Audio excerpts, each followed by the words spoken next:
Welcome to Terror in Tandem, a podcast about finding entertainment in the macabre, hosted by the knowledgeable and lovable Laura and Richard Mathiasen. Each episode, we discuss the horror genre, from books to film to TV and beyond, sometimes even from the beyond. You can find us online at terrorintandem.com and on Instagram at terrorintandem. And this episode is dedicated to our dear friend Dana. Hello. We love you, Dana. We sure do. Hi. Hi, it's me. It's also me. Look, I know we wrote this, but I do get a kick each time we do it when you describe me as knowledgeable and lovable. I mean, oh, that's just me. I just added you in there as a co-host courtesy. That's fine. I'll take COCHC. I love compliments. A co-host courtesy. They don't have to be genuine. I just like hearing them. Hello, though. Hi. It's been a while. It has it? It has. It feels like it. I don't know. Have you lost, like me, have you lost like a steady grip on the concept of time? No. I have. I'm understandably understanding of time. It's just the last few years, the pandemic, the lockdown, all of that sort of combined has warped my sense of the passage of time.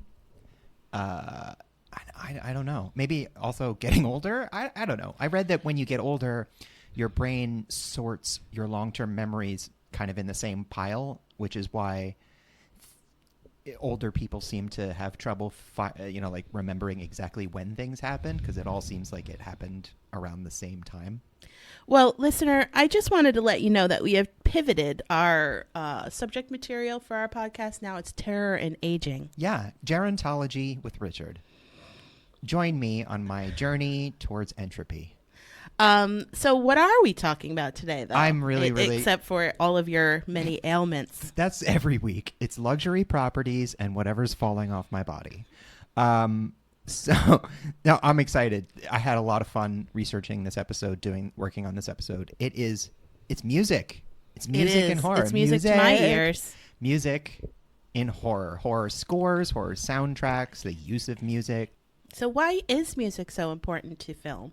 I mean, that's a great question. It's a integral component of filmmaking, but it wasn't always. Some people think of it as like background or just, maybe they don't think about it. Well, yeah. Sometimes if there's music, you might not know it because it's so expertly woven into the scene. That's definitely, there are different purposes to music in horror. I would say the unifying purpose is to heighten the experience. Yeah, absolutely. But there are many different reasons to put a certain piece of music in a certain piece of the film. Yeah. I mean, a lot of people in their efforts to overcome some insecurities or social anxieties have been known to create their own theme song as they're walking through life.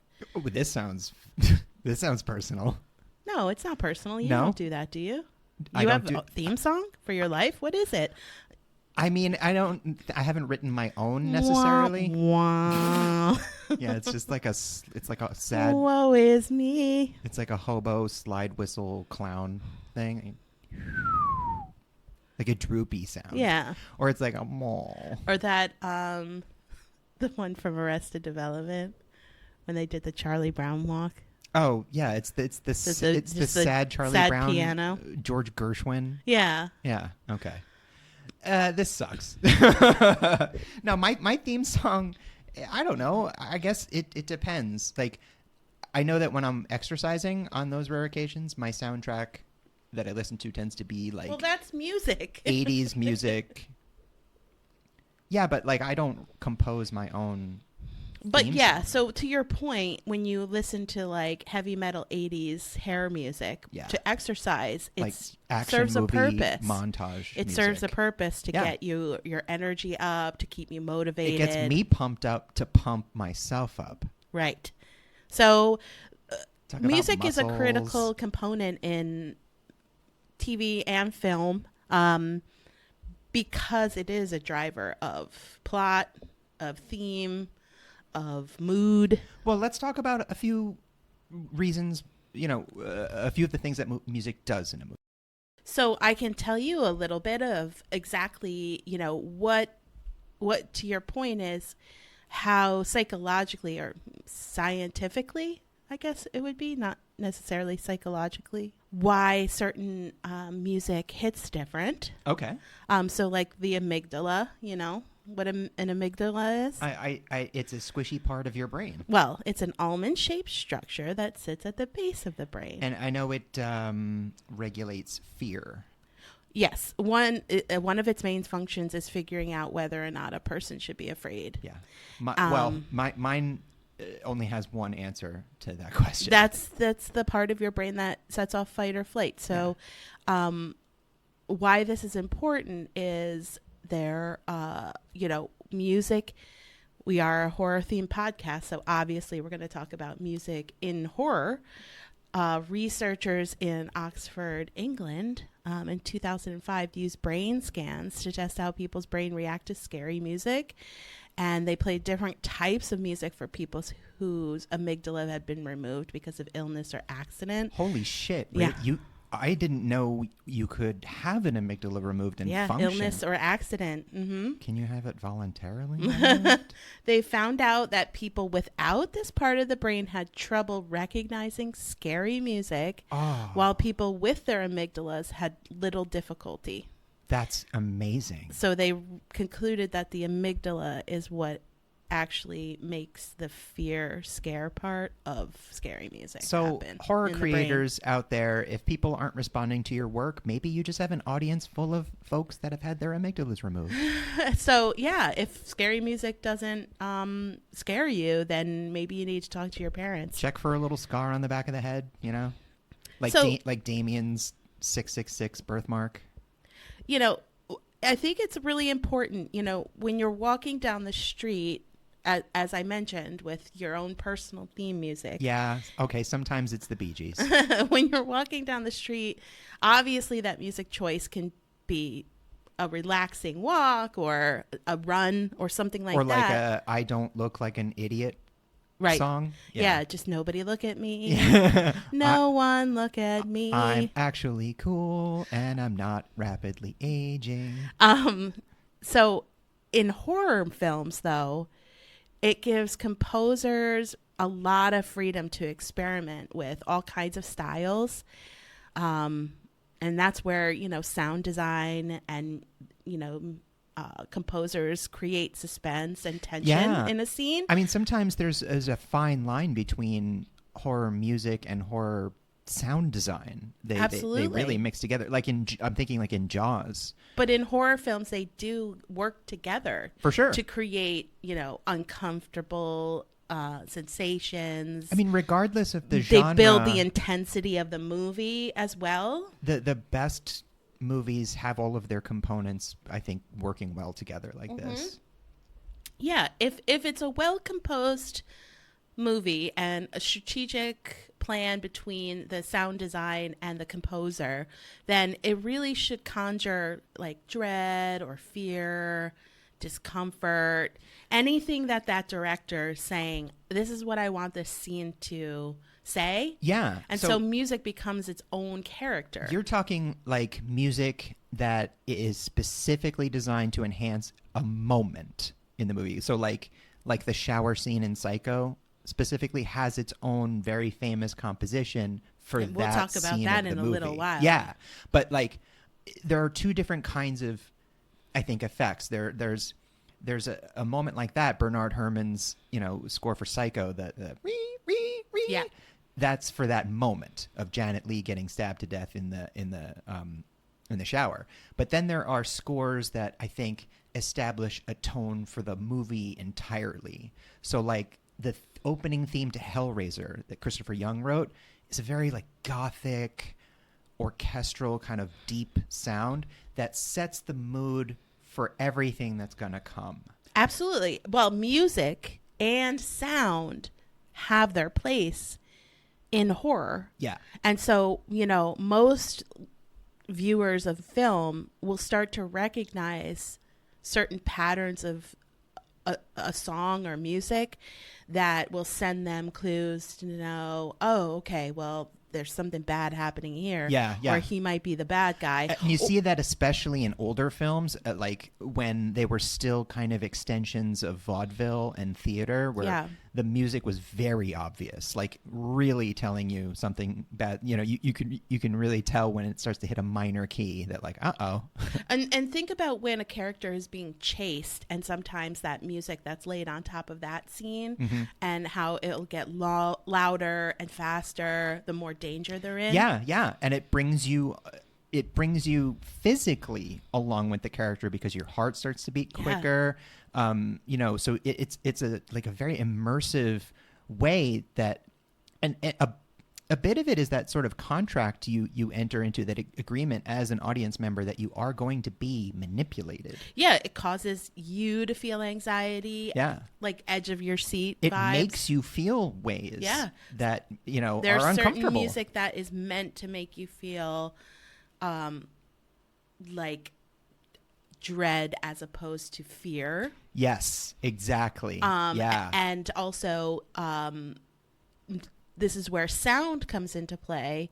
If there are certain sounds that are made, that can cause immediate fear or immediate reaction, as opposed to like a scene where there's music that is causing you dread, feelings of dread, that you're just feeling sick or uncomfortable or worried.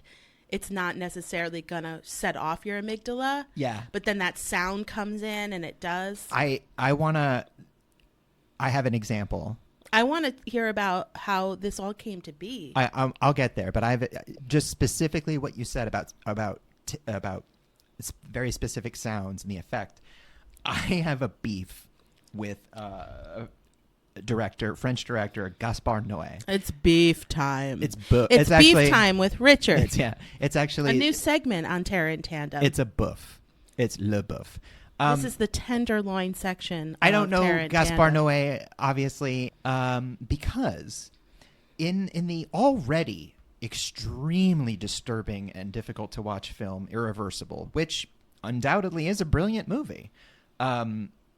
Heavy trigger warning. It's graphically violent and has a lot of sexual violence. Now, for this film, there's a tone that plays throughout the movie. Now, there are a lot of things in the movie that keep you off balance and Irreversible, the content being chief among them, but also the camera work. The camera never stops moving in a sort of circular motion. So the whole movie, you feel kind of sick. Dizzy. But Gaspar Noé also admitted later that he used a tone, a subaudible tone at 27 hertz, or gigahertz, something, whatever, that the human ear can sense, but you're not necessarily aware of, and it basically causes your amygdala to go nuts. Yeah. You start to feel a mounting sensation of dread. And I remember I watched this movie on VHS, and I was feeling sick and like nauseous and a sense of like, I got to get the fuck out of here. I got to get out of here. And I just chalked it up to the very disturbing movie I was watching. And when I found out later that he had used this is controversial... Is it the low frequency effect, the LFEs? Yes. Yeah. I think I've heard that before. LFEs, low frequency effects. I have very complicated feelings about a filmmaker adding that, because first off, it didn't need it. The film really stands on its own without it. And second, it manipulated me in a way that you don't sign up for that when you go to watch a movie, that your body's going to be used in that way. I don't know. It was like it was a step too far. It was a step too far in my opinion. And I do have opinions, ladies and gentlemen. I have a couple. Well, I would say, those sound effects were like hand in hand with the film. Found footage style movies like Blair Witch and Paranormal Activity, they don't really have soundtracks. They focus on like reality horror. Yeah, that's well to get that fear and tension, and another some films use part those of that LFEs. Another part of that is the deliberate exclusion of music and sound. Yeah, like in certain scenes in 28 Days Later, where it's dead silent, and it is terrifying because they're like loud, fast zombies, and then in these moments where it's dead quiet. Also, A Quiet Place and A Quiet Place 2, obviously. Oh, yeah, absolutely. The use of silence. The absence of sound. Yeah, where you're afraid of hearing something. Can we just do an aside just for 30 seconds or so? Laura's asides. That I just wanted to talk about Alex Garland real quick. Yeah. I just want to give a love Alex Garland. Positive shout out to Alex Garland. So I don't know why it took me so long, but I just watched Ex Machina last night. Mm-hmm. I really like him as a writer. Oh, he's a great writer. You should read some of his novels as well. That's Maybe how I will. I first got introduced to him when I read The Beach, and then Danny Boyle directed it. Yeah, obviously. The Beach and 28 Days Later, which is what you brought up. Sunshine. Yeah. He's a long time collaborator with just Danny Boyle. The way Ex Machina ended was brilliant. Well, you know what's next on your list is Annihilation. Yeah. That movie is... Did he write that book or just adapt it from Jeff Vandermeer wrote the trilogy. The movie's a bit different, but it's extraordinary. You know how I feel about, Noah Hawley, who is also Noah Hawley's fantastic. I read all of his books. I'm reading a book of his right now. He's showrunning the new Alien series that's going to be on Hulu. I'm very excited about. And now we're back. Hey, that was awesome. So, adding...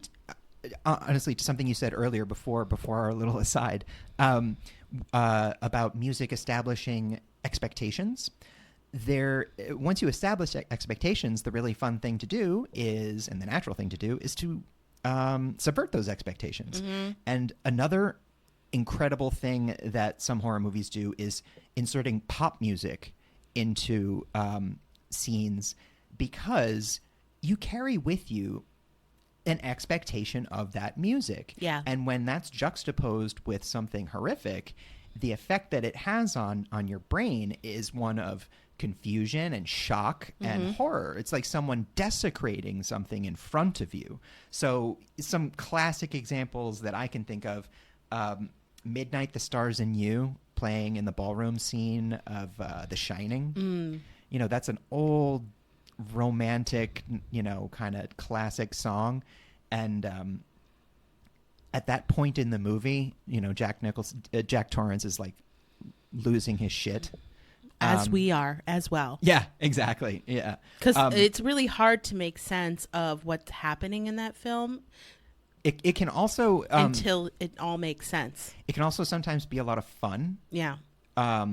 Like... the use of Huey Lewis in the News' Hip to Be Square in American Psycho, when, you're listening to Hip to Be Square by Huey Lewis. The song like your parents Huey Lewis? like. That was like the song your parents thought was rock and roll back in the day. He's murdering people with an axe while wearing a poncho. And then... with a really nice suit underneath. Yeah. Well, the poncho keeps everything perfect. Don't Stop Me Now in Shaun of the Dead when they're all pounding on the zombie. Or so great. I Got Five on It in Us. And then later on they remix that song in like a real creepy way. But like the point is we know those songs. So we're coming into them with memories of when we've heard them, of times like, oh yeah, I remember that song. Shit, I had a great night listening to that song, or I was at a party and that song played. And then the director takes that and is like, oh, you like this song? You like that? Yeah. Well, blah. Well, just think about Jordan Peele and how he pulled I Got Five on It apart. Yep. To make just the, the string part, the violin part. Well, and the first play throughout to cause, fear and dread within certain scenes. Like he pulled it all apart. But almost. He doesn't do that until... what I said, that he subverts your expectation after he establishes it. So in the first use of that song in the movie, it's in the car with the family and having fun. In that very relatable moment of Winston Duke introducing the song to his kids, or like I think one of the daughter knows the song, so there's that kind of like, oh, you know this? I like this song. We've all had that moment where like I see a teenager wearing a Nirvana t-shirt and I'm like, hell yeah, the younger generation's carrying it forward. And then, pulls it apart. Yeah. And terrifies you like with something. Pulling apart of their reality. And it's like, and their like understanding of taking this thing that you listen to feel good and to relax selves. And then associating it with things that are horrifying. It's like, it's mean, but it works. And the other side of that is playing music that is tonally at odds with what's going on. So I think a real classic example is Riz Ortolani's soundtrack to the incredibly named Cannibal Holocaust, which is an Italian movie from the 70s. It's as disgusting as you think it is. It was one of those movies that was infamously banned. It was one of the video nasties in Britain, and it was banned all over the place. But the music to that movie is very like soft and gentle, and it's got soft woodwinds, and it's like a kind of hippie folk music. And the movie itself is so mean and nasty and gory that juxtaposition of like, the music almost sounds like what you'd hear in a dentist's office in the 70s. And then, just bashed together with the imagery, it creates, your mind just doesn't know what to do with it. Your brain can't make sense of it. And it has a really interesting effect. I mean, there's so many ways to use music in movies. Absolutely. So many ways. Do you want to take a quick break? Let's do it. I mean, I'm sorry if I'm going on and on. I'm just jazzed. This is the best. But yes, break.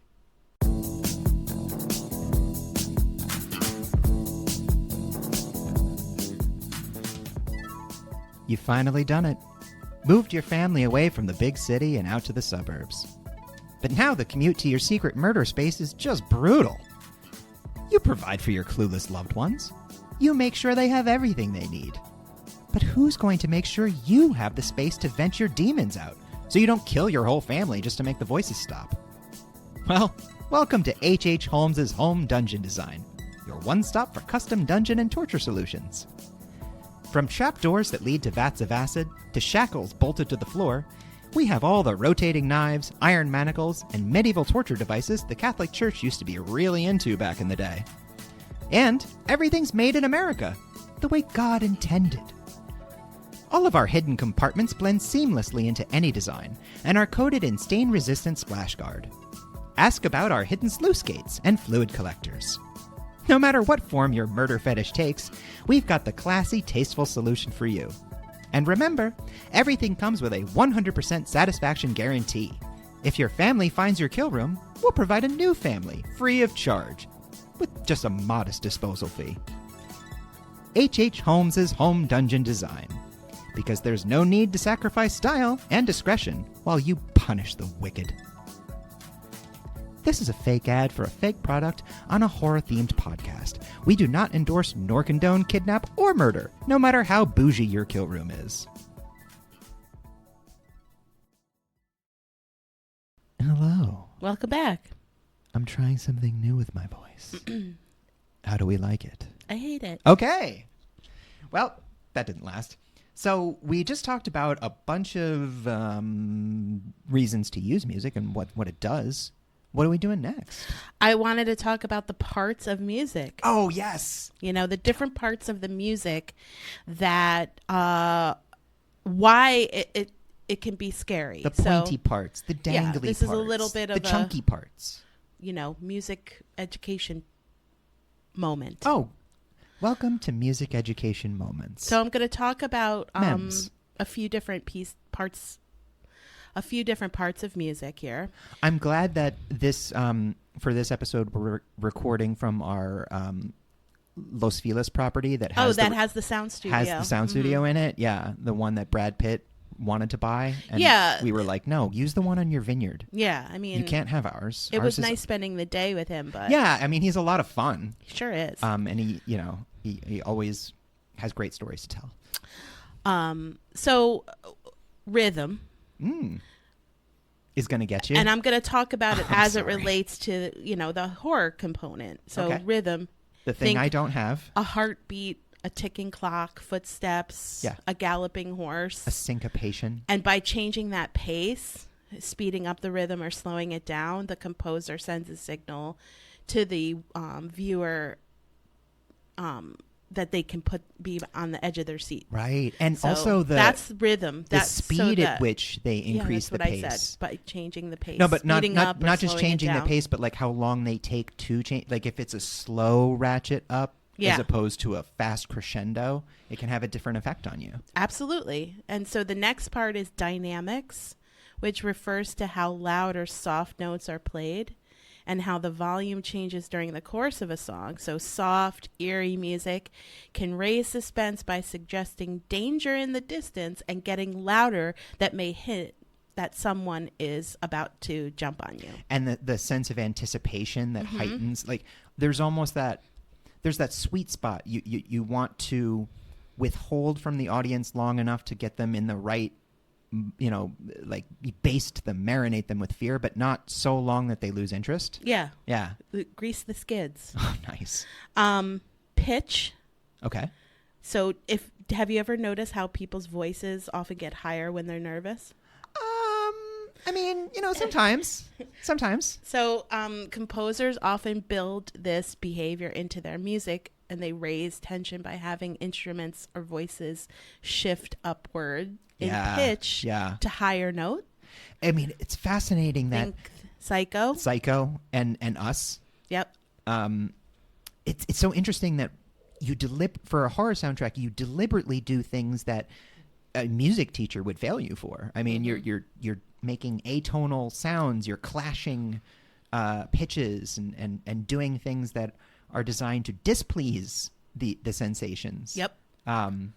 Oh God, I love horror. This is what you were referring to earlier, dissonance. Ooh. So some musical notes obviously work together to create a harmony, while others produce friction, making like people uncomfortable or like wincing or having a physical reaction to it. Or like sick to your stomach.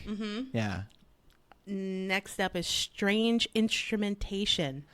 Oh. So if you hear like a unfamiliar sound, you can like just stop breathing for a minute to try to listen for trouble. Like, when a stick breaks in woods, or when a garbage pail dumps over in an alley. So like a familiar sound that is in a situation it shouldn't be in.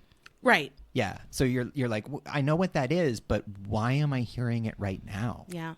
And moments like that even without meaning to, it forces your brain. Like our brains are constantly trying to make sense of the chaos around us. And whenever something doesn't make sense, it like forces it to stop and go, what the fuck is going on? Yeah. Yeah. Stingers. Oh, yeah, yeah. Okay. So like in suspenseful TV shows or movies, there's like a burst of music. A crescendo. Yeah. Yeah. Or those are good like for jump designed scares. designed to shock. Yeah.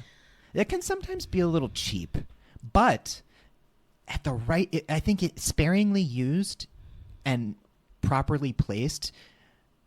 If a stinger follows like a protracted sense of dread, mounting dread, and then you hit them with the stinger, man, it's like jumping into a freezing lake after a sauna. Yeah.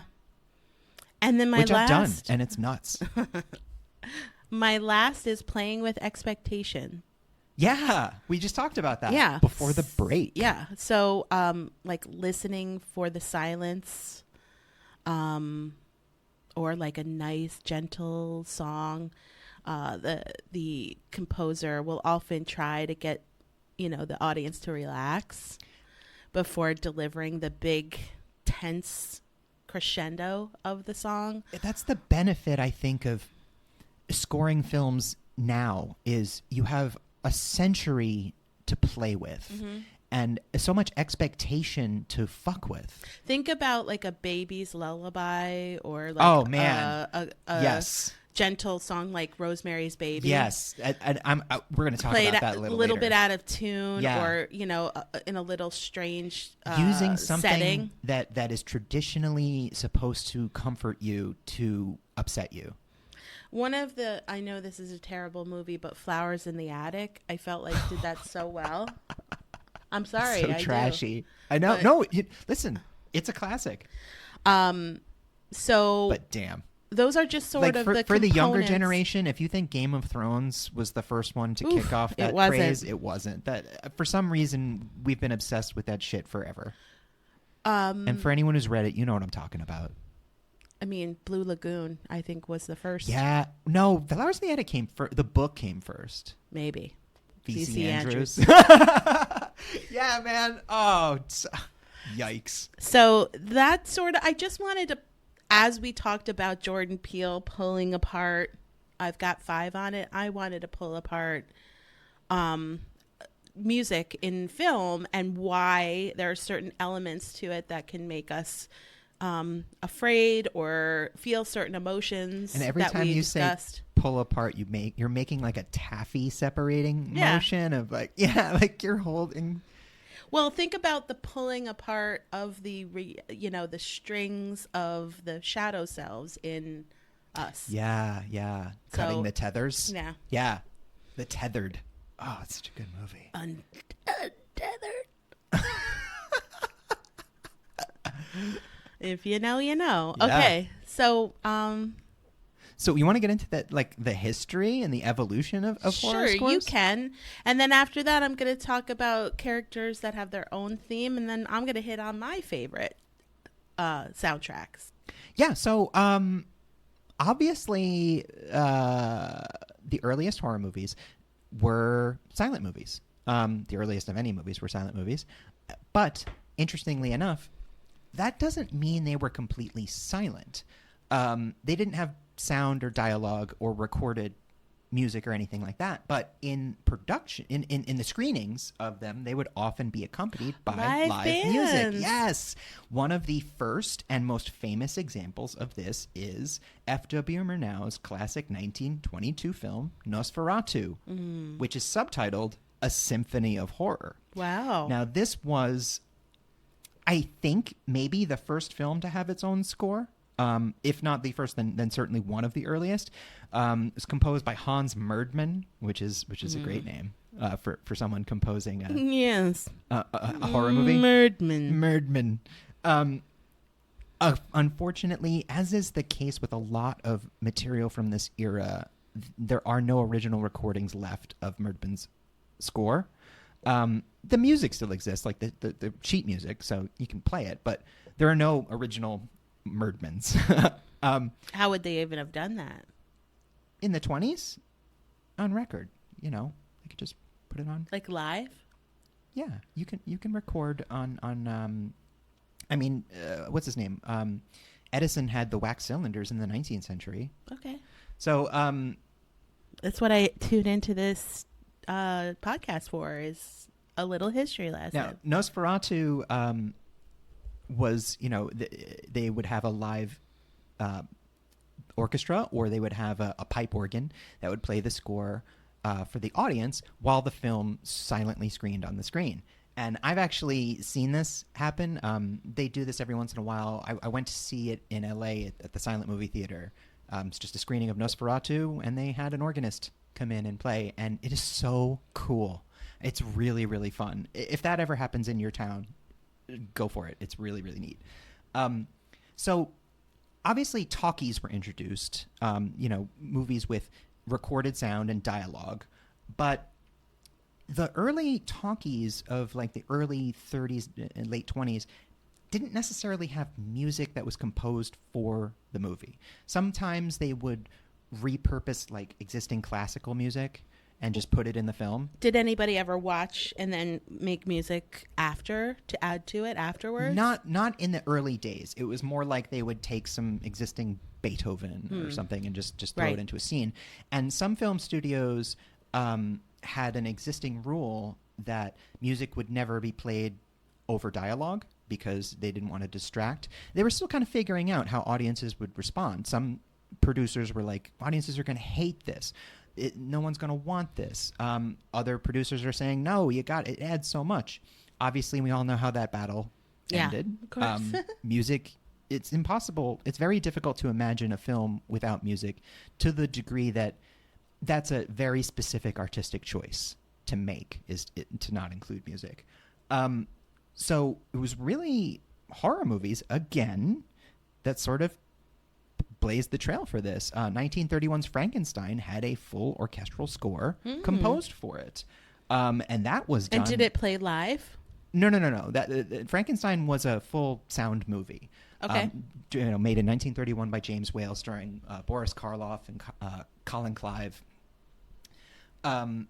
Now, that had it's an original movie score just for Frankenstein. And it was an early example of music being written specifically for a movie, not music being taken and put into a movie. Right. Now, that was composed by someone I had never heard of. And this man is like an OG maestro. It's a guy named Bernard Kahn. He scored everything from The Most Dangerous Game to Frankenstein. He did King Kong. He did The Fly. Very notable soundtracks. For horror movies. He also did Gone with the Wind, if you're into like old romances about slave owners. But, I'm sticking with the horror movies. So it just also kind of... learning about Bernard Kahn reminded me that the film has been around for over a century now, and there are entire epochs of filmmaking that we have lost or we just don't think about. If you think about the amount of content that's produced today and how much of it is just sort of forgettable, they had that back in the day too. Right. Just trashy one-offs, cheap productions that were maybe popular for a minute, and then everyone forgets about them. Also, quite tragically, the silent film era ended with a lot of the movies that were produced during that time being lost to fires, to improper storage, and just the materials degrade or get moldy or deteriorate. I'm sure they didn't know much about how to maintain film. They didn't. No. And unfortunately, film is highly flammable as well. Anyone who's seen Inglourious Bastards knows that. Yeah. But so now that, if the music sort of evolved in the 50s into, that kind of obvious audience leading sound cues of like, exactly what's about to happen because the music is telling you what's about to happen. So if you hear a bunch of violins, it's someone's going to monologue. But don't you think we've been trained that way? Well, this is why we've been trained that way. Absolutely. That's what I'm saying. The TV shows of the era of the 50s, the music really trains the audience to expect certain things. And this wonderfully sets up the incredible counterculture of the 60s and 70s. And I'm going to focus here on the Italians. Of course you are, because you love them. I sure do. Now... they're like, we're going to put everything in the sauce. No. So... Sorry, that was terrible. I'm sorry if I offended anyone. Up until this time, I mean, highly offensive. Now, pardon me while I go play Super Mario Brothers. So... you have a Switch? No, if I did, I'd tell you. You keep it at the... coastal apartment. Honestly, sometimes it's hard to remember which gaming system is in which luxury home. I should just get one for every. I don't know why I don't. I'm so wealthy. I mean, I easily could. PS5 problems, not for me. Anyway, so the Italians, right? So up until this point, music in movies is pretty orchestral. Like woodwinds, violins, things like that. Then a guy named Claudio Simonetti and his group Goblin comes along and changes everything. Basically, there's the synth revolution of the late 60s and the 70s. So Very famously, the band Goblin was a frequent collaborator of Dario Argento, the maestro. They did the soundtracks for Deep Red, for Suspiria, for Tenebrae, Phenomena. They did the soundtrack for George Romero's Dawn of the Dead, which Dario Argento produced. Now, the original lineup was Claudio Simonetti, Fabio Pignatelli, Walter Martino, and Massimo Morante. Now, Claudio Simonetti is like the front man of the band, and it's one of those like classic everyone hates each other bands where like they're always fighting, they're always breaking up and reforming under different names with slightly different lineups. And then they came back together very famously in 2000 to do the soundtrack for Argento's Sleepless. And we're supposed to perform live in New York at the premiere, and Claudio Simonetti came out alone on stage to tell everyone they had just broken up backstage. Oh, boy. Like, I think he said something like, old wounds have reopened. And, like, imagine being at the show, and the guy's like, yeah, we just got into a fight, like, 2 seconds ago, and we're done forever. And then I think they reformed again in 2016. But anyway, Goblin is... God, it's so hard to describe. First of all, just everyone listen to it. Go on whatever music service you have or whatever. Look up Goblin. Listen to the soundtrack to Suspiria. They mixed synth, disco, the folk music. It was sort of groovy, atonal, strange. It definitely fit the avant-garde filmmaking of the Giallo era, of the crazy color palettes and the wild plot lines. This music was a revolution.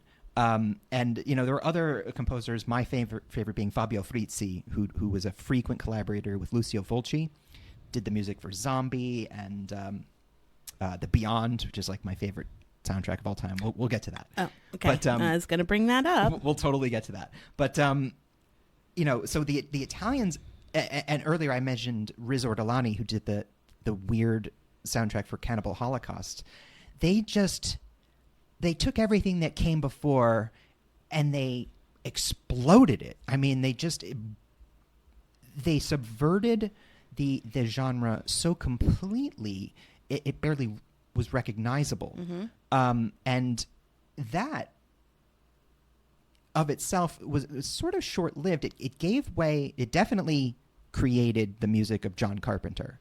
John Carpenter very famously, I think you mentioned this in our John Carpenter episode. I'm going to mention it when in he this met Claudio one too. Simonetti, expressed his knowledge and fondness for Goblin. Yeah. But John Carpenter's an incredible composer on his own, but heavily influenced by this synth revolution. One thing I want to mention about Goblin also is they themselves, there were a lot of... Simonetti was the keyboardist. There were a lot of keyboards and synth in their music. He was very influenced by Keith Emerson of Emerson, Lake and Palmer. Now, Goblin did the music for Suspiria, which is the first movie of the Three Mothers trilogy. And Keith Emerson, later in 1980, did the soundtrack for Inferno, which is the second movie in the trilogy. Very different soundtrack. Also incredible, though. Yeah. Yeah. So the next era that it leads into is what I call like the blockbuster horror movie soundtrack. There's really 2 years in the 70s where this happens. There is 1975. John Williams wins the Academy Award for the soundtrack to Jaws. I'm going to talk about that in a minute. Yep. And then in 1976, Jerry Goldsmith wins the Oscar for Best Original Score for The Omen. Yep. And his song Ave Satani is nominated for Best Original Song. So this legitimizes not just music in horror movies, but horror movies as well. Also, Mike Oldfield's Tubular Bells from The Exorcist comes out. John Carpenter's soundtrack for Halloween comes out. So these things are entering not only the public consciousness, but they're being critically validated, and they're given the highest awards. Also, these are $1 million soundtracks. These are big budget, famous composers, big bands, lots of money. and they work and they win Academy Awards, which, whatever your feelings on that sort of validation may be, the fact is it opens a lot of doors. Absolutely. Yeah, so I mean, I feel like I've been going on forever. You have. I'm sorry. It's okay. That's what we're here for. To 30-second skip past your parts to my parts. Yay. Just kidding. Highly Never. recommend. No, never. Well, to your point, I wanted to talk about what significance these, soundtracks or themes have on the actual character. We did talk a little bit about horror music or music in general being a character, but what about when characters in horror have their own theme, or like whenever they're on screen, it's when the music plays. So jumping off of some of the things that you mentioned, so Norman Bates in Psycho 1960, Bernard Herrmann was the composer, as you mentioned. Just an aside, Bernard Herrmann in 1976 was nominated for the score for Taxi Driver and lost to Jerry Goldsmith and The Omen. Oh, wow. Yeah. So it's been dubbed the Screaming Strings. Oh, yeah. So the scene that I'm specifically talking about is when Marion Crane is in the shower and Mrs. Bates is outside of the shower. Heavy air quotes. Air quotes. Yeah. Spoiler alert with for a butcher knife. 60-year-old movie. Yes, and so the question is, would that scene have been effective without the music? And the answer is no, because Alfred Hitchcock himself originally wanted the scene to run without music, but when he heard Herman's string plucking gem, he was like, that's it. That's the scene. So that's what you think. All you have to do is hear the screaming strings and you can visualize that scene. The composition of the shower scene itself is so incredible. Hitchcock was maybe one of the most well-prepared and meticulous filmmakers. And that scene especially, he experimented with every aspect of it, with the blood, with the sound of the knife, with the music, every part of it. I think it was supposed to originally be an axe. He stabbed different kinds of fruit to get different sounds. The blood that went down the drain, I think, was a chocolate sauce mixture, just for the color and the viscosity. Because it was black and white, it didn't have to be red. Right. But you never actually see the violence. So much went into creating that scene. It's a good reminder that classics don't typically happen by accident. There's a lot of see her arm up, work, which is you don't have to see the violence to be scared. It's even 62 years later, it's a shocking moment, and another subversion of. Wait a minute, I thought this was the star of the movie. Yeah, I'm the most vulnerable here. It's also, too. Janet, like Wes Craven killing off Drew Barrymore at the beginning of Scream, it's Janet Leigh. I mean, she's an international superstar at this point. So, killing her in a movie in 1960 is unheard of, unless she's, dying of a fever in a Western or something. I feel like that's the only way women died in old movies. So now we're in 1975 with John Williams and Jaws. Basically, it's 2 notes of violin. And it makes the viewer extremely uneasy. It ramps up whenever a strike of the shark is imminent. It remains synonymous with a shark attack. So if people ever talk about sharks, they will do the da-dum, yeah. Da-dum. And just as important as the 2 notes themselves are the rhythm of it and the pace at which it increases. Yeah, absolutely. As in frequency, it ramps up when the strike is imminent. And it brings you to a point of frenzy, like the shark going into a feeding frenzy, where you're just like. And then, of course, as it crescendos, he adds more instruments and more music because he's John Williams. He's like a master. I'm not sure if you're... But he can't do anything small. I'm not sure John if you're Williams... aware of this because of that, the John Williams Jaws composition is so memorable from the movie, but most of the music in the film Jaws is energetic and bright. Yeah. And when people are in the water, it's like happy summer music. And then the Jaws theme springs just from those two notes. Like it Well, 'cause starts that's with those the- two notes as people are enjoying themselves. That's the thing about the most effective horror is in order to really hurt the audience, you have to give them something first. Yeah. You have to lull have them to- into a sense of safety, of security, Exactly. of happiness. And music is so important. When you, I mean, think about walking into a party and the music is fun and upbeat and inviting and, you know, catchy. It sets a tone. And now you walk into the same party and they're playing like Bauhaus at, you know, like low rhythm. Obviously, that's a party I would want to go to, but it's a different vibe. Well, you know? that's why whenever I have thrown a Halloween party, I've Oh, insisted man. on having the entryway music be disturbing and guess- scary sounds. Guess who's usually in charge of it ever since you met them? Me. It's me. It's me. It's me. So moving on to I did 19... such a good job last time. Our before the pandemic. Oh man, I that hallway was That was a great. That was a great. That was a really party. great. Stacey and Jess And Carrie. and Carrie. You guys didn't someone like break a toe? I did. Decorate. You did? Oh man, sorry. Carrie broke a rib, Jesus. cracked a rib, maybe. Yeah. Okay, so Worth now it. we move into 1976's The Omen, which you already mentioned. You know, it's the spawn of Satan. So, Ave. yes, the Ave Satani. Satani.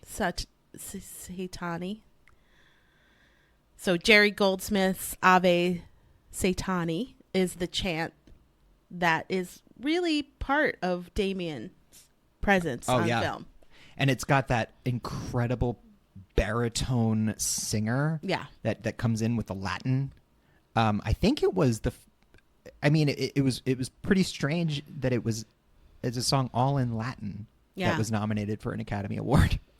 1978's Halloween. Michael Myers. Obviously, you mentioned John Carpenter created the music, and he did take inspiration from Goblin, Suspiria, and Herman's Psycho score. Yeah. He built Nothing tension. wrong with that. I mean, that's what artistry is for, is to inspire future generations. He actually built the tension from the start of the movie with like a rattling piano melody for the main theme, and he played it at 5/4 time, a rhythm he learned as a teenager from his music professor dad on bongos. I mean, it's interesting because from the very start, the theme is quick. Yeah. It moves at a pace. And an early screening of Halloween, John Carpenter screened it for a producer of the film without music, and she said, "This is one of the most unscary movies I've ever seen." What? Without music. Oh. So, like, you know, he used piano and synth, and it's always been part of the franchise ever since. Yeah. Ever since. Next up is Freddy Krueger. Oh, Nightmare on yeah. Elm That, Street. like, Charles Bernstein is the composer. So, yeah, that melody is super scary. It's like a lullaby, and people sing it all the time. So Bernstein used harp and strings, and they were used to trigger a dream sequence or flashback. Oh, and then harp. Freddy's theme is Yeah. used to pull victims into their own nightmares. oh, shit. So, and the same composition has been used in nearly all the sequels. Do you, just an aside, from all the Wes Craven talk that we've been doing lately, do you like kind of want to watch that movie again? Yeah, I did really want to watch it Yeah. again. Maybe not the first one, Oh, because no, we I'm- just I'm did. specific- Remember when we saw the picture? Yeah, but I could watch it again. Next up is Friday the 13th. Yeah, and I mean, listen, whatever you say, chi chi chi, ha ha ha, or ki ki ki, ma ma ma, Yeah, like, okay. whatever. This is the new. This is the new. This is the what new is controversy. it? This is the new The blue or gold dress. Yeah, that's the one. Because you told me recently that phonetically ki, it is. ki, ma ma ma. That's no. It's chi chi chi ha ha ha ha. Right? no. Ah, it's so weird. So Like that, like Michael Jackson. What is he really saying? Mama say, mama sa, mama mamba sa. You know? Who knows? Mama makusa, What? I mean, mama makusa. oh, so many arguments. So anyway, look it up for yourself or think about it yourself, but everybody knows it.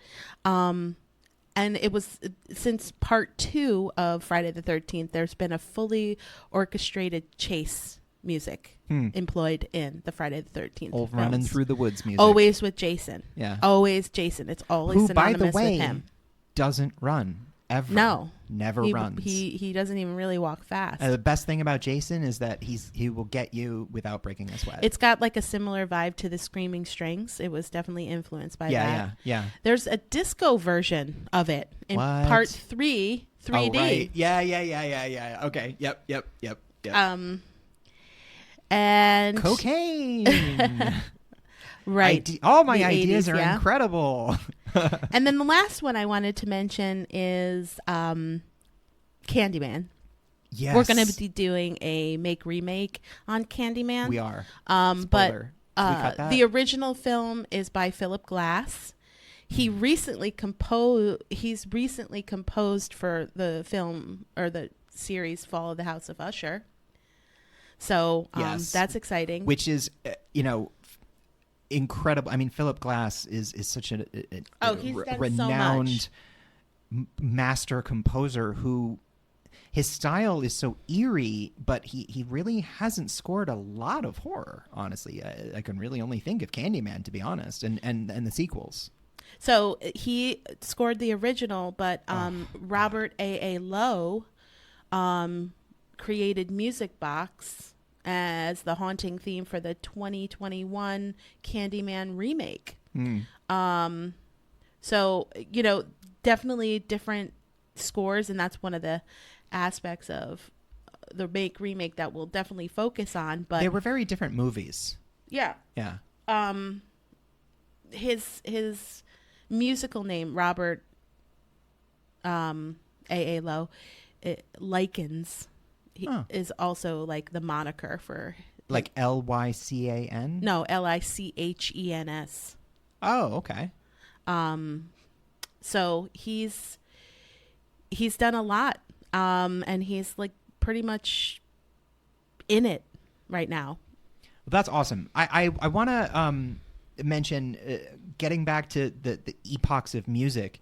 I want to bring us into the modern times, because there were two things that happened first in the 80s and then in the 90s that sort of changed the landscape of music again. In the 80s, we had the introduction of the master, the wonderful Danny Elfman, who started out as the frontman for Oingo Boingo. It's a Dead Man's Party. Now, Sure Danny Elfman did the soundtrack to the movie Back to School with Rodney Dangerfield, and was in it as the band playing at the party, Oingo Boingo, and they played Dead Man's Party. Anyway, Danny Elfman famously he's a longtime collaborator with Tim Burton, did the music for Tim Burton's first movie, Pee-wee's Big Adventure, but he did the theme from Tales from the Crypt, Beetlejuice, Nightbreed, and literally every other damn thing. He does this like spooky carnival style that really continues the tradition of the Grand Guignol Theater of Paris. For those of you that don't know, the Grand Guignol was a real theater in Paris that ran from 1897 to 1962, I think. And it was a live theater that did over-the-top, gory murder plays that were trashy and sexual and had tons and tons of stage blood and violence, and they showed like really gross shit. And it was famous for having audience members fainting, and Wow. But the celebrities and aristocracy of the time loved it. It closed in 1962, and the last director of the Grand Guignol said the reason it closed was after World War I, World War II, and the Holocaust, humanity had seen real horror, and this wasn't fun anymore. Right. So, yeah, that's sobering. But Danny Elfman, really continues that campy style of you're about to enter a dark and twisted carnival, and it's sort of like Something Wicked This Way Comes, where it's horrific and it's scary, but it's also fun. Think Tales from the Crypt, that theme music. You're in for a good time, a spooky good time. Right. And then you in can the have 90s, fun with it. In the 90s, I think of the movie Seven and also The Crow, as really changing again the landscape of horror. Well, The Crow was definitely one of the most incredible soundtracks. Amazing soundtrack. Like the music was amazing. These were all pop songs that were commissioned for the movie. And one of the best songs on that was Nine Inch Nails' cover of Joy Division's Closer. Of Dead Souls, excuse me. They did Joy Division's Dead Souls for the Crow soundtrack, but My Life with the Thrill Kill Cult and Rob Zombie, it was like a really industrial sound. And then in 1997, David Fincher, Howard Shore did the score for the movie Seven, but very famously, David Fincher, who became known for his incredible opening sequences, did an opening sequence with a remix of Nine Inch Nails' Closer. And that introduced a really different style where is it even music? There's industrial sound happening. There are soundscapes being created. And it sort of kicked off this era of creating ambient music for horror movies, of like, it's a mix of instruments and actual soundscapes and sound design and Foley mixing, all put together.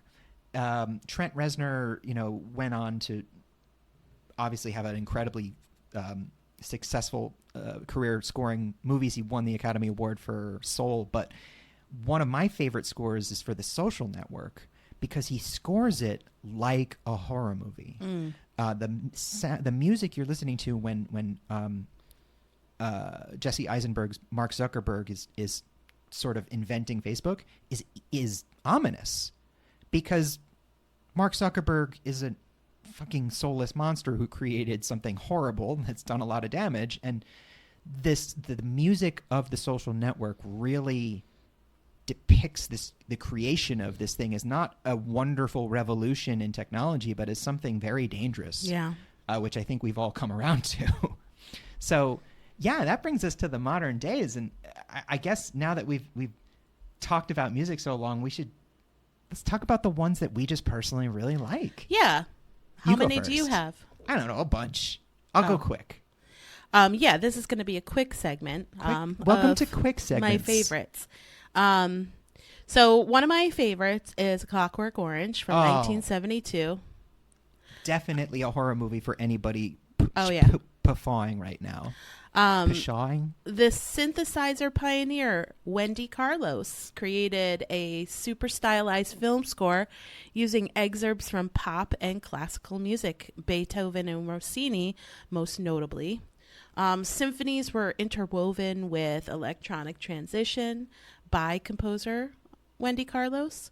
And Carlos's groundbreaking electronic distortions eerily echoed the film and novel's theme, which is the perversion of organic life into mechanical likeness. And it's also another incredible example of what we talked about earlier, of using a song with positive audience expectations and ruining it. Yeah. Like Malcolm McDowell singing in the rain while he's murdering that woman and doing other things. Rachel Elkind, who wrote some of the songs on the soundtrack and collaborated with Carlos, was uncredited in the movie, but it's her voice you hear in the arrangement of the jovial march from Beethoven's Ninth. Wow. Cool. Yeah. And it was reportedly the first ever use of a vocoder keyboard on record. Interesting. Yeah. I mean, another reminder that everything you watch on the screen is a collaboration so beyond what you can even imagine. So much goes into a film, and most of it is uncredited. So, my first one, I've mentioned it. It's The Beyond, the Fabio Frizzi's soundtrack to The Beyond. Oh, God, I love this so much. I love it so, so much. It is weird.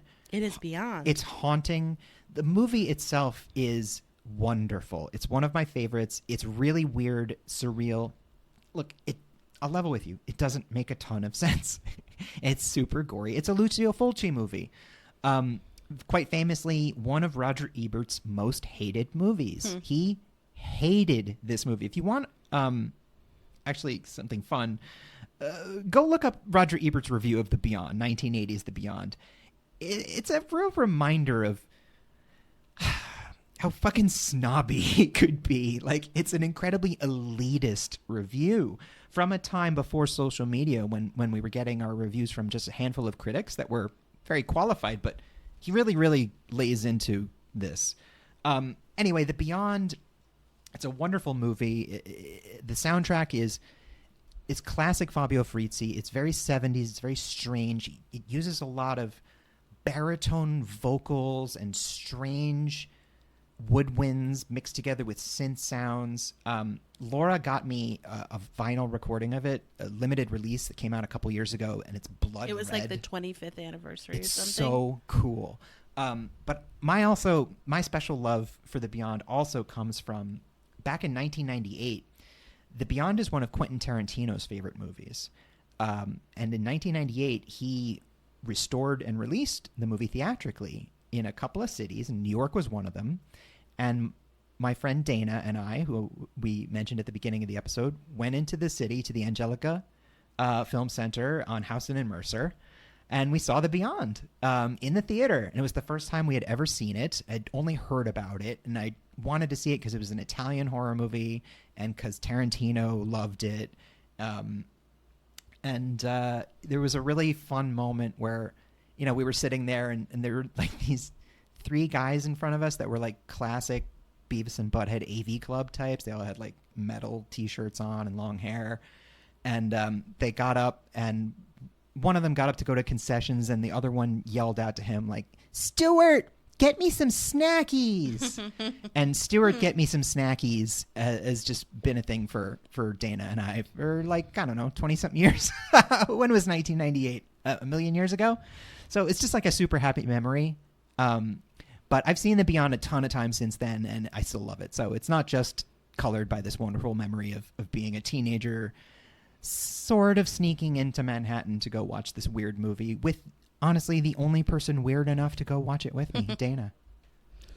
The next favorite of mine is The Thing, which we have already, given a deep dive on John Carpenter. So listen to that episode for more context. But Ennio Morricone, from 1982, quite famously of Good, the Bad, and the Ugly. Yeah, so John Carpenter broke from his tradition of scoring his own films, and he hired Ennio Morricone to capture like the paranoia of the researchers. Italian. Yep. And develop the main theme, which begins with swelling strings and horns that go up, which cause immediate anxiety. Mm-hmm. And elsewhere in the score, there are really gentle melodies that play against discordant chords and violins that pluck chaotically. So Morricone, who later won an Oscar for his music in The Hateful Eight, and I mentioned this on the episode, repurposed leftovers from The Thing in order to put together that. Yeah. And then he won an award for it. What an incredible... to have a as long and incredible of a career as Ennio Morricone, and then to win an Oscar like in his 80s, that's just amazing. You actually, my next favorite one, you actually mentioned it, so I'm gonna just go quickly with this. It's the theme to the original Candyman, 1992's Candyman by Philip Glass. It is unbelievable. The main theme especially is just this gothic lullaby that is such an earworm and so beautifully sets up a tale that is at once intimate and very character focused, but epic and generation spanning. Right. It has these vocals that come in and crescendo and just it really evokes a sense of a grand story. It's also really gothic. And like an ancient story. Yes. Yeah. Which it is. And the sequel, really explores that further. So another thing that Philip Glass did is he did an entirely new soundtrack for 1931's Dracula. Dracula. He wrote a new soundtrack for it, and it was done with the Kronos Quartet, who did the soundtrack to Requiem for a Dream, which is, could be considered horror, but that theme song dark. That has been reused for every movie trailer from Lord of the Rings to every other fantasy movie. Philip Glass, Candyman, the title track and Cabrini Green is another track on there that's really notable. But it's a wonderful thing to listen to start to finish, and it's something we'll discuss more when we talk more about Candyman. Absolutely. And my last favorite is, it's not my last favorite, but the last favorite I'm going to talk about in this episode is from It Follows. You know, you all, if you're our dedicated listener, you know I love this movie so much. I love everything about it. Quick aside, we had recommended in an earlier episode Watcher, and we just watched it, and it's great. Oh, Micah so Monroe is legit. Yeah, she is. We're big fans over here. She's in a new horror movie coming out, it looks like, or thriller, and I couldn't even watch the trailer because I was so excited. She's definitely reaching a point of like, it doesn't matter if she's in it, I'm interested. She's just really sort good. of, you know, like the thriller version of Florence Pugh. Yeah. Florence Pugh could also be the thriller version of Florence Pugh. Yeah, because I guess she's been in some. Yeah. Okay, so anyway, It Follows. Disaster Piece, aka Rich Vreeland. So that's the composer of It Follows. He opted for a retro electronic feel, and I think this was his first score debut. He has a long list of video game credits to his name, but really, this is his first feature film, scoring a feature film. You know, and as video games become more and more cinematic, they have bigger and bigger movies. Games like The Last of Us or, you know, Uncharted, big budgets, they have film score, like game scores. Yeah, so It Follows soundtrack is super synth heavy. It's got a retro vibe that is really in line with the visual of It Follows. Like, it's got that retro Hitchcock, it Carpenter. Sets the tone very well. Yeah. Vreeland brings the whole score together using recurring elements like rumbling and bass heavy synths that weave in and out of orchestration and tranquil electronica. So as tension builds and subsides, as does the score. And so I just really loved it. I thought it was really, really well done. And it's definitely one of my favorite movies. And music from movies. Yeah. From movies. It's music from movies. Music from movies. Welcome to movie music. Do you have anything else? I do. My last one is well, quick aside shout out. You had mentioned earlier Rosemary's Baby. I just want to mention Krzysztof Komeda, Polish composer, is one responsible for that.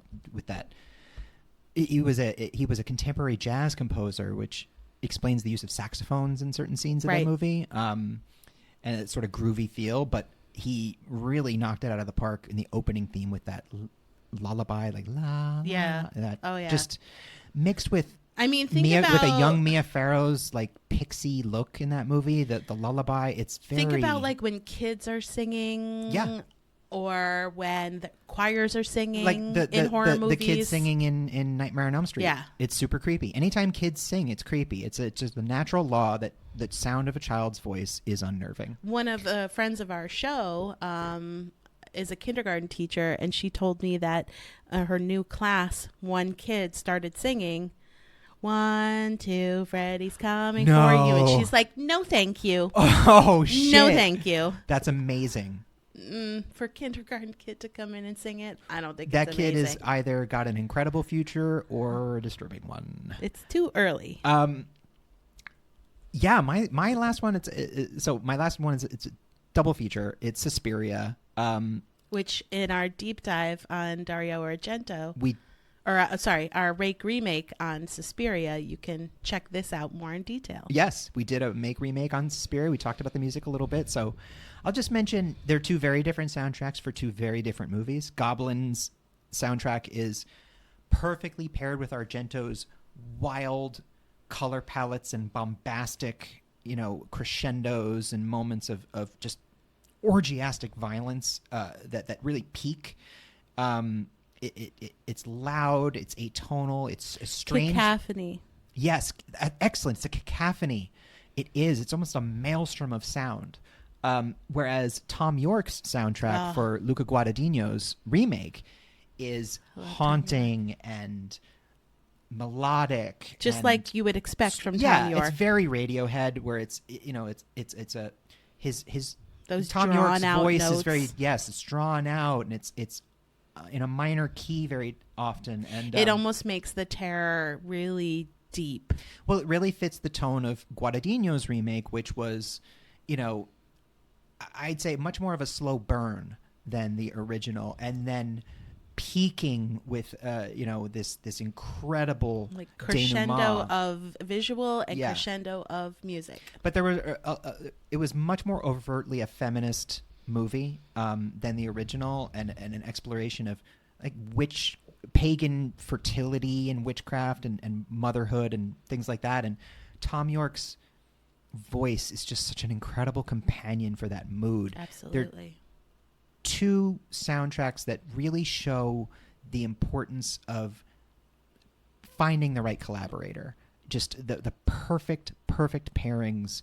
And Simonetti of Goblin said that you can't compose music based on a script. You have to watch the movie. Absolutely. You have to see the visuals. He said, so when he would often cut off Argento and say, like, I don't want to hear it. Just show me. Mm-hmm. Whereas on the opposite side, Fabio Frizzi working with Lucio Fulci, so much of the Beyond and so much of Fulci's films were dreamlike and surreal and really done on the fly, that the Beyond didn't even really have a shooting script, because Fulci would have a dream and be like, I'm changing everything today. Right. Which is maybe a big reason why the movie is so surreal and doesn't totally make a ton of sense. It's more of an experience. I think Roger Ebert hated it for that reason. I love it for that reason. But yeah, Excellent. Suspiria. So yeah, that's, in addition to movie scores and horror made for movies, just a quick shout out to the genre of horror music. Just music out there, not for movies necessarily.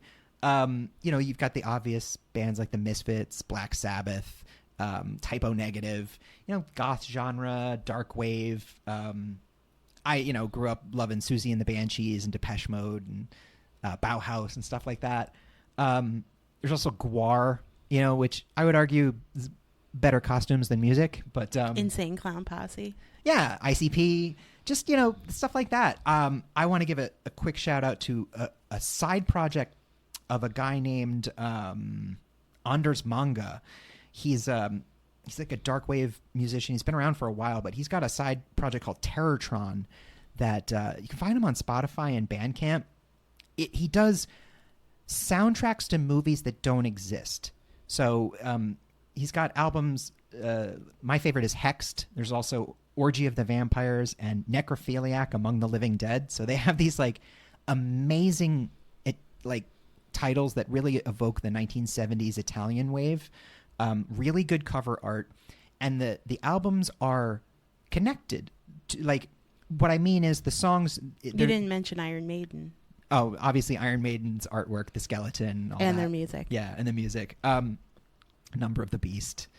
But Terrortron, it really plays from start to finish like you're listening to the soundtrack of a movie. So if you close your eyes and just listen to it, you can meditate your own movie. It's really cool. John Carpenter also has a series of albums with his son Cody called Lost Themes, Mm-hmm. that are just sort of like spillovers, things that he has thought of, hasn't slotted into movies. Unlike Terrortron, they don't play necessarily like a connected album as opposed to a compilation, but there's some great stuff on there. Awesome. I mean, it's really, some of the stuff I'm like, how have you not put this into one of your movies? And Yeah. a lot of that might be since he retired in 2010, he hasn't made any movies. Yeah. So. Well, speaking of musicians and horror, I just wanted to do just a quick run through of musicians who have shown up in horror. That's always fun. Not as music, Yeah. but as people. I like when that happens. Just to round out this episode, I'm going to run through famous musicians, and the horror movies they've been in. Do it. So Aaliyah, sadly. Oh, Queen of the Damned. R.I.P. But yes, she was in Queen of the Damned. Yeah. Alice Cooper was in Freddy's Dead, The Final Nightmare, And Prince of Darkness. and Prince of Darkness. My favorite. Kelly Rowland from Destiny's Child was in Freddy vs. Jason. That's right. I forgot about that. David Bowie was in The Hunger. Of course. From 1983, erotic horror film. Yeah. Of course. It is. Catherine Deneuve was also a like David vampire Bowie, in that movie. David Bowie quietly reading the paper and sipping tea was an erotic affair. Debbie Harry was in Videodrome. Hell yeah, she was. Long live the new flesh. Dee Snider was in Strange Land. Aside for Debbie Harry, what's his H.R. Giger designed Debbie Harry's album cover for when her first solo album after Blondie. Interesting choice. Dee Snider was in Strange Land And directed it. in 1998. I saw it in the theater with my friend Ozzy, and he got so nervous. He ate a whole bag of He Sour wrote Patch the Kids. movie. He didn't direct it. He wrote Oh, it. he wrote it. Yeah. LL Cool J was in Halloween H2O 20 years later. Yeah. So wasn't Joseph Gordon-Levitt in that one too? I think so, Yeah. right at the beginning. Busta Rhymes was in Halloween Resurrection. Yeah, he sure was. Yeah. Sting was in The Bride. Remember that movie, The Bride, based on Mary Shelley's I've Frankenstein? never seen that one. 1985. Oh, I love that movie. I'll bet you do. I watched it so many Good times. old Golden Sumner. Yeah. He was orgasming the whole time he made that movie. The entire time. Brandy was in I Still Know What You Did Last Summer. Okay. Sorry, Brandy. Ice-T was in Leprechaun in the Hood. Hell yeah, he was. Gene Simmons and Ozzy Osbourne were in Trick or Treat. And let's not forget Snoop Dogg in Tales from the Hood. Right.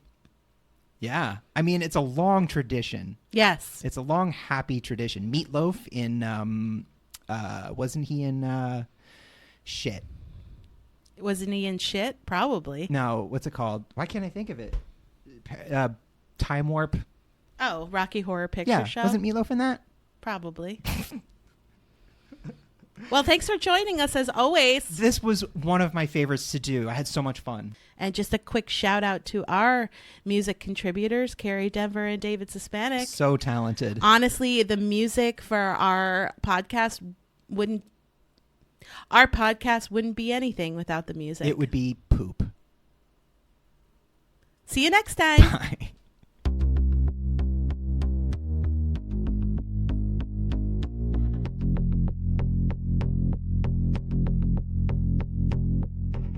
Terror in Tandem is written, produced, and recorded by Laura and Richard Mathiasen, and edited and mixed by Richard Mathiasen. Our theme was written and performed by Carrie Denver, and all other music was written and performed by David Suspanic. All opinions expressed on this podcast are our own and should be taken as such. Thanks for listening, and please remember to give us a like, a review, and subscribe wherever you get your podcasts. See you next time. We're standing right behind